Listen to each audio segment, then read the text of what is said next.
Welcome to Michigan Reimagined, a Spotlight podcast. And here's your host, Chris Buck. So, support for entrepreneurship in Michigan can be found in a lot of places, and in mid-Michigan, you'll often find it at LEAP, the Lansing Economic Area Partnership, and they're leading the charge. So here to discuss the newest class of the One and All program are our friends from LEAP, the Chief Equity and Development Officer, Tony Willis, and Director of Entrepreneurial Ecosystem Development is Katlyn Cardoso. Welcome, Tony and Katlyn. Hey, good morning. Welcome. Thank you so much for having us on here to talk about LEAP, the Economic Development Organization for Clinton, Eaton, and Ingham counties. Absolutely. Our Tri-County is rocking and rolling even despite the pandemic. I'm really actually pretty surprised in a little bit of a way and grateful for the energy that I already am feeling, even despite all the variants and all the challenges that are out there. There's, I don't mean to sidebar here a little bit, but one of the things that I'm excited about in the pandemic for Lansing's future, because I'm a lightning rod for what's going on and where are we headed and the momentum. Right. And we didn't lose anyone. And I think about that quite a bit. All the advocates that are out there, the developers that are out there, the primary employers that are in this region, everyone hung on. And so I think as we're able to move about and do things, it seems like our ability to really start rowing this boat quicker is going to happen fast, which I'm excited about. I don't know if all of that's true, but it seems logical to me. I see that. I like that, Chris. You're right. We haven't lost any of our major employers, our major investors, developers in the community, which is, a great thing for us because historical knowledge is there, the perseverance is there, and we're geared up to have a hopefully very successful 2020 and beyond, especially as we get out of this pandemic phase, right? Exactly. Well, for our listeners who aren't as familiar with LEAP as I am, tell us a little bit about your mission. What are you guys all about? Yeah, so essentially we are the economic development organization for the Lansing region of Clinton, Eaton, and Ingham counties. Some of your listeners may be familiar with the last year and a half of work that we've done, which has been a lot of small business support and relief. But we really do a lot of different things to make sure that the Lansing region is vibrant, economically prosperous, and that we're doing that in a way that is inclusive and equitable. So we attract new businesses to the area. We support the businesses that are already here as they work to grow or pivot. And we really work to make sure that we have a place that is attractive and exciting for the people who live here. And one of the big ways we do that is with programs like One and All. Right on. Good. And we'll get to that because that's the meat and potatoes of the show. But Tony, as the Chief Equity and Development Officer, which I did remember seeing on social and a little bit of a blast about that, but I'd forgotten that your title had changed. So that is your primary title. What does that role really entail from a LEAP standpoint? Yeah, absolutely. So that's a new role I took on. I've been at LEAP for around 8 years now, and I was coming the beginning of 2021. That's a new role, the Chief Equity Development Officer. It's really to expand, have a focus on our programs that they're reaching all populations in the community, all demographics through an equitable lens. And so both internal policies and procedures, as well as our external programs that economic development and the benefits are hitting as many people as possible throughout the community. Right on. All right. And that's noble as the day is long. So congratulations on being that forward thinking as an organization. And everything I know about you is you're the right guy for that kind of job. So Katlyn, so the LEAP One and All program, what is it? I was actually surprised that we've had 4 graduating classes. I thought this was the second when I saw the fanfare come out. So what is the One and All program in a nutshell? Yeah, so the One and All program is an inclusive entrepreneurship program designed to increase successful entrepreneurship and small business ownership for people within Clinton, Eaton, Ingham, and for One and All, also Shiawassee counties. So this is designed for people who fall at or below the asset limited, income constrained, employed, or ALICE threshold, which we'll talk a little bit more about in a minute. This is an important program because we know the beginning of the business life cycle is the riskiest time for entrepreneurs and small business owners. And this is a time when funds, knowledge, and networks uniquely influence the likelihood of business success. There's a Kauffman Foundation study that affirms this, citing that 81% of funding for new business ventures comes through resources like network, family wealth, or network connections. So One and All is for people who want to start or grow a business but lack these necessary financial resources and network relationships. Got it. And network relationships is mentorship, right? I mean, isn't that kind of okay? So good. We'll dive into that. The ALICE threshold. Okay. I'm hearing that more and more, and you read out what it actually stood for. So can you say those words again and then dumb it down for people like me and explain kind of who is the target for this? Yeah. Yep. So basically the ALICE threshold is the asset limited, income constrained, and employed threshold. And what this is a realistic standard developed from the household survival budget. So basically, households that fall at or below the ALICE threshold make more than the federal poverty level, but make less than the amount that's needed to cover basic essentials as determined by their state. So prior to the COVID-19 crisis, 43% of Michigan households and 37% of households within the Lansing region of Clinton, Eaton, Ingham, and Shiawassee counties fell at or below the ALICE threshold. So essentially it is people who aren't classified as being at the poverty level on a federal level, but still don't make enough to comfortably get by or have a consistent standard of living. Yikes. 40% plus or minus? Yeah, that's exactly. For the state of Michigan, 40% plus or minus. And it goes up at different demographics, you know. And as Katlyn eloquently put there, I also like to say it's economically unstable, that these individuals, these households are really a life crisis away of falling further down the poverty line or into the poverty line or having their financial lifestyle completely disrupted. Yeah, and a breakdown of a car, an injury, a sick child. All the above. I mean, they're 15, 30 days away from crisis. Exactly, right? And so when we think about economic development, it's not just jobs and investments, it's good paying jobs, it's the right investments in the community. Those are the things that we really have to see translate beyond just the standard measures here and make sure those benefits are hitting all those people, all those different demographics. So the One and All program is designed to take people that are in this ALICE threshold that want to become entrepreneurs and help them get open? So it's for people who are really at any stage of their business. So some of our participants are in the idea phase where they haven't started their business yet. They just have a really great idea and again, just need those resources, network relationships, initial financial capital to get started. And then we have entrepreneurs who maybe already have formed their business, who are in kind of the nascent stages of business ownership, people who are looking to pivot or expand. So it's for a really wide variety of people who are at that ALICE threshold level to either start or grow their business. And so we're talking about this because I read an article about the new graduating class, which has some names on it that I'm already familiar with, which is great. And hopefully there are going to be more that become household or at least local household names. But this is the fourth wave of people that have come through. And I've kind of lost track and I apologize for that. But so how many people are in a class? I would imagine you just have a capacity of how many folks you can manage kind of through the process at a time. And then how long is the program, if you even call it a program, and then what do they learn and how does that work? What do they learn? So the average is about around 20 individuals per cohort. Okay. And the cohort. Okay. Yeah. So we call it cohort class, interchangeable, right? I like that. So, and it lasts for 2 months. And so within those 2 months, we have a full-blown curriculum that talks everything from business basics, understanding, to operational efficiencies of a business, and as well as we have a great partner at the SBDC who really does that for us as well. Yep. And they're Small Business Development Center. Absolutely. And those playing it. Exactly. And then we bring on another amount of professionals, experts who add further level of depth when it comes to marketing, advertising, because it's all about getting your business out there to get new revenue coming in the door, right? That's the big thing for businesses. And these are the mentors, right? These are the mentors in that space because it's your network. And, one is the education component, but that's just what you know. It's also who you know. And your network helps extend that and helps provide guidance and insight to those individuals as well.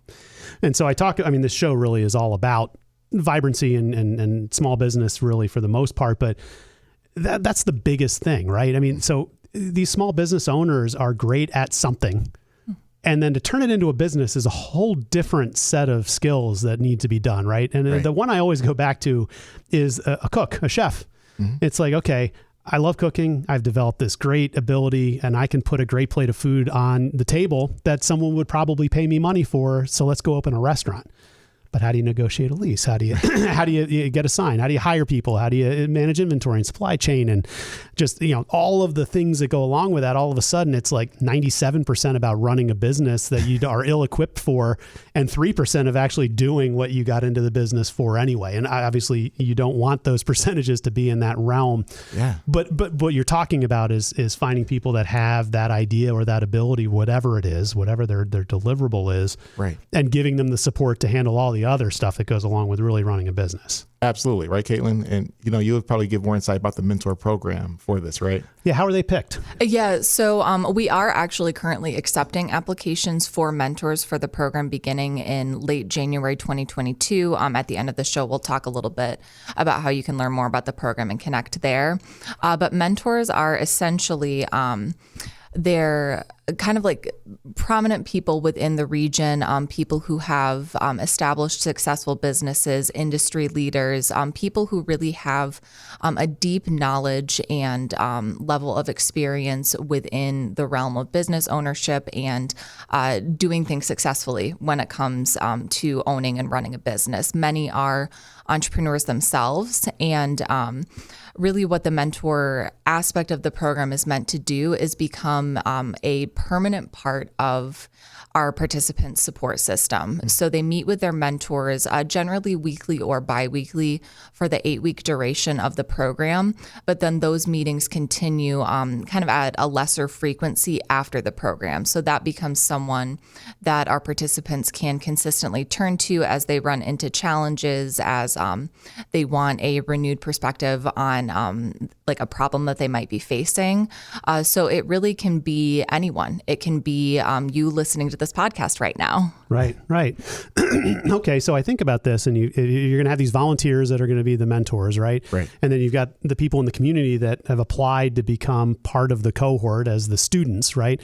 So it seems like this is a pretty low overhead prospect, right? I mean, it's just sweat equity and time, I guess. But you don't need maybe you do. Do you have sponsors, or are there other people that help make this operate? Absolutely. So it definitely have sponsors to put this together, right? Because everybody's time is worth something, and it's worth money. And beyond the educational component, the mentorship, we also give all the graduates a $2,500 grant for their business as well. Oh, fantastic. So there is the actual hard cash involved in this as well. So those are 3 components. And we couldn't make this all happen without our great sponsors, both the MEDC, the Michigan Economic Development Corporation, and Consumers Energy Foundation, who came in heavily with large contributions to fund this initial 2-year program for one and all. Consumers Energy Foundation. That's fantastic. Good for them. Yeah. All right. And so the people that are in the cohort, the recipients, the students of the cohort, how do they apply? What criteria do they need to meet? What do they have to submit to be a part of consideration? Yeah, so we have an online application on our website. The application period for the January 2022 program is closed, but we do have one more program that will begin May 2022, where we'll accept applications through mid-spring. As far as rigid requirements for the program, really the biggest one is that all applicants must be at or below the ALICE threshold again. For single adult households, this is an annual income of about $21,000 or less. For a family of 4, it's an annual income of about $61,000 a year. And we do have kind of some resources on our website if your household is not single adult or family of 4, to kind of figure out where that income level falls. So that's the biggest thing. Additionally, the business must be founded or registered within the Lansing region of Clinton, Eaton, Ingham, or Shiawassee counties. Yep. Again, you don't need to have a legally formed entity at the time of application. Just in that case, we would use your home address to make sure that you are living within the region. If you have a business that's formed, can't be a franchise or affiliated with a national chain. And if you have an existing business, the business must have generated revenue for at least 12 months, and that revenue can't exceed $500,000 $500,000, and you have to have fewer than 50 employees. So not a ton of rigid requirements. Right. Okay. Well, you have to have some sort of, application. And it sounds like you're not struggling to find people who want to be participating in this. Is that right? Not at all. I think definitely what we've seen over the course of this program is, number one, the success of the people who've gone through it, but also the really profound need for a program like this. So for this 5th program alone, we received 97 applications. And that makes it a tough job, because you're looking at applications for people who have this really deep passion and drive, who have the opportunity to really benefit from this program. But we have to be realistic about who we can accept for each program. So the hope is that this becomes a more permanent part of the entrepreneurial ecosystem in Lansing, so we can continue providing this benefit.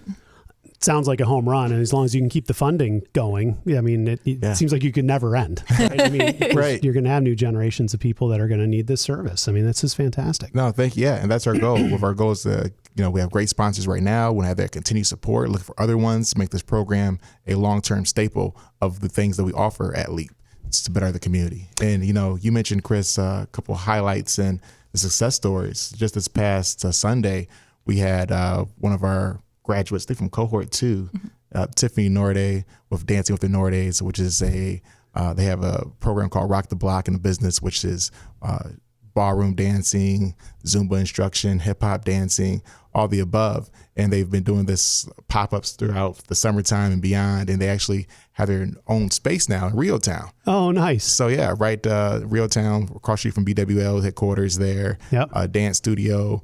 That grand opening this past Sunday, a great turnout, and seeing that come from where they began to where they are now and how the impact in the program, it's quite remarkable. And it's, it tells the testament of what we're doing here and why we're doing it as well. Right on.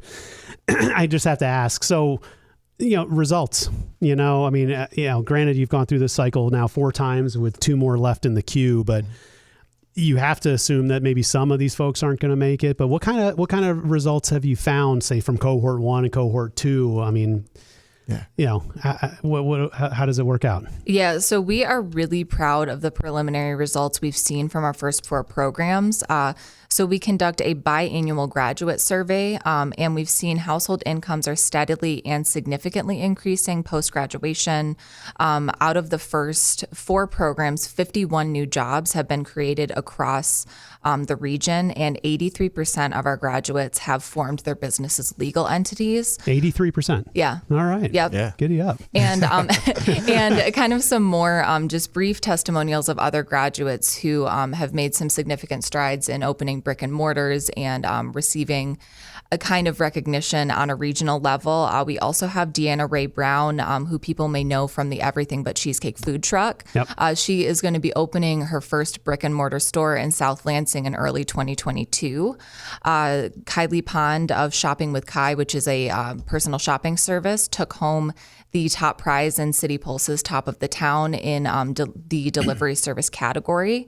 And we also have Anna Escobedo, who opened a brick and mortar storefront for her business Better Than Yours Designs in West Lansing. So we're seeing a lot of really great quantitative and qualitative success. Awesome. So Everything is Cheesecake is part of your cohort? Yes. Yeah. Okay. I think we're ordering some of that for our company holiday party. We're going to order for the desserts from them. So. I mean, you should. I mean, they're great. I thought I might order some after the podcast. Right. Surprise guest. That's right. Excellent. Well, I want to ask you, just as we kind of wrap up here, how can people learn more about this great program you have? Yeah, so the best way to learn more is to go to purelansing.com/oneandall. That's kind of the landing page for information about the program.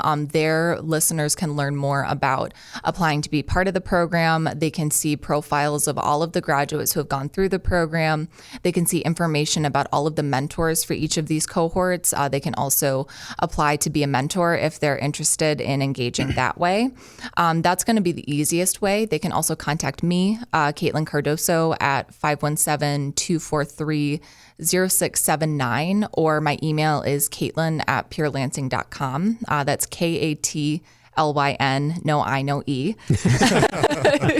But those are really going to be the best ways. Right on. PureLansing.com is really the best landing page, and social platforms too, if I'm not mistaken. Yep. So we are Pure Lansing on pretty much every platform you can think of: Instagram, Facebook, Twitter, and LinkedIn. Wonderful. Well, we've been speaking with the Chief Equity and Development Officer, Tony Willis, and the Director of Entrepreneurial Ecosystem Development, Katlyn Cardoso. Thank you so much for joining us here from the LEAP team. Hey, thank you, Chris. Thank you.